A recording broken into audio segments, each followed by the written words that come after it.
Welcome into Inside Carolina, Inside the Lines. I'm Tommy Ashley. That's Grace Nugent. Carolina wins the battle of the DBAP, 3-1 over NC State on a chilly, beautiful night here in Durham. Grace, pretty fun outing tonight. A lot to talk about. It was pretty much a perfect night for baseball. The DBAP is an incredible environment. I believe they're probably wrapping up their use of the facilities, and it was just a treat that NC State and UNC got to play. I would argue to say that this is the bigger baseball rivalry than Duke and Carolina. Baseball-wise, absolutely. I mean, they get down State and UNC do, but this time the Tar Heels come out on top. But I think the biggest takeaway was that you and I were sitting out there talking about it. For the first 6 innings, there was just zeros all the way across the board. The Tar Heels didn't get their first base runner until the third or fourth inning, or the first hit till the third or fourth inning, and NC State was pretty similar on that vein too. Yeah, I mean, it was certainly a pitcher's duel early, remained that pretty much throughout the game. Carter French comes up with a big hit, gets Carolina on the board, gets Carolina the winning runs. But I think the thing we need to talk about the most was the opportunity to see some arms we haven't really seen in depth. Certainly not during the regular season and not really this fall. Folger Boaz obviously started the game, but I think you agree with me. Seeing Cam Seagraves come out here, see Walker McDuffie come out and have quality innings. You can do it all you want to against each other in practice and in scrimmages, but when you come out in a rivalry game, it's a big deal. 8 different Tar Heel pitchers, and I think not just is it a rivalry game, but it's a different location. If we remember the first time Ryan Lynch came out here at the DBAP, he was airmailing the throws in the bullpen. So this is definitely an environment that, A, lets them play against a different team. It's not their teammates. It's a rivalry environment, but it's also they're under the big lights. They're at the AAA stadium.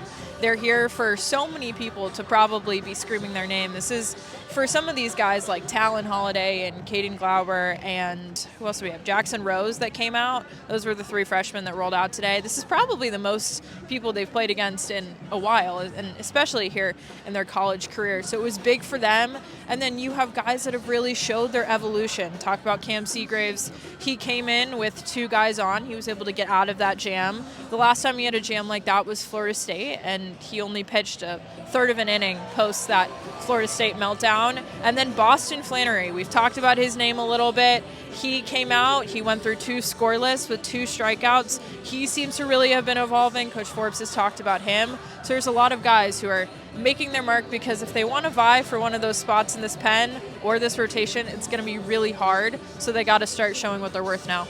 Yeah, obviously Lynch and DeCaro shut down for the fall. Olin Johnson, Cam Padgett, those guys didn't throw. Talking about Boston Flannery, we'd heard a lot that he had been really good this fall.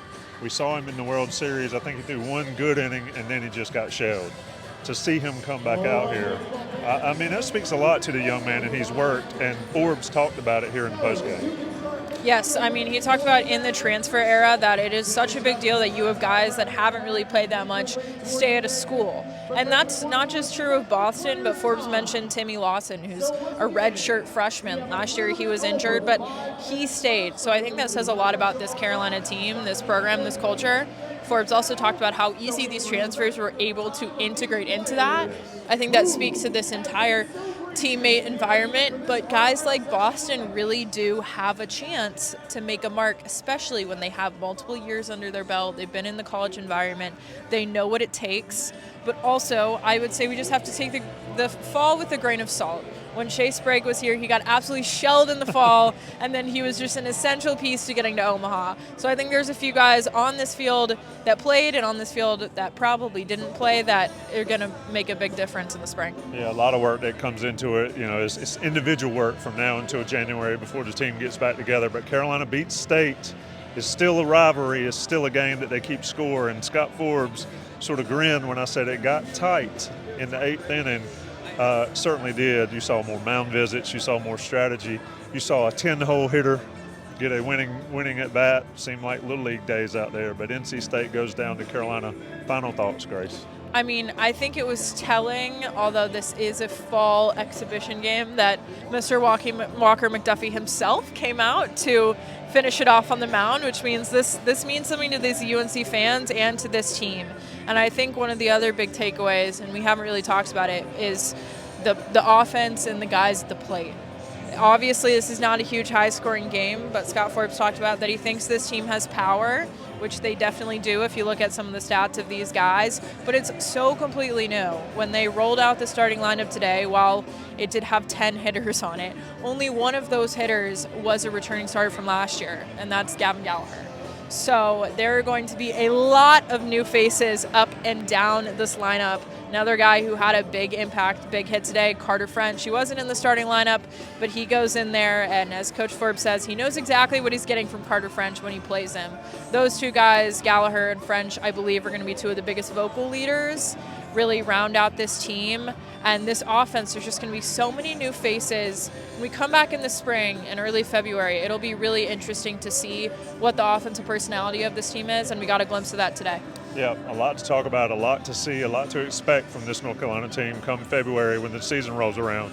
You see the autograph lines behind us still out there. Fun night in Durham, Carolina and NC State, battle of the DBAP. Maybe it's going to be a annual thing. I think it should be an annual thing. I think if the powers that be, for Carolina at least, have their say, it will be an annual thing, and it is certainly worth coming out, see good baseball in the Durham Bulls Stadium. Perfect night for baseball, perfect night for a Carolina win, perfect night for Inside Carolina and Inside the Lines to wrap the fall season. If you haven't read Grace's article on Macon Winslow, check it out. He did not play tonight. He got dinged up in the Fall World Series, but certainly a ton of content. New one on Walker McDuffie coming out very soon. A lot of content to look forward to. There is no offseason, certainly not at Inside Carolina, certainly not for Grace knocking out the articles and all the coverage. Shout out to Johnny T-Shirt, johnnytshirt.com.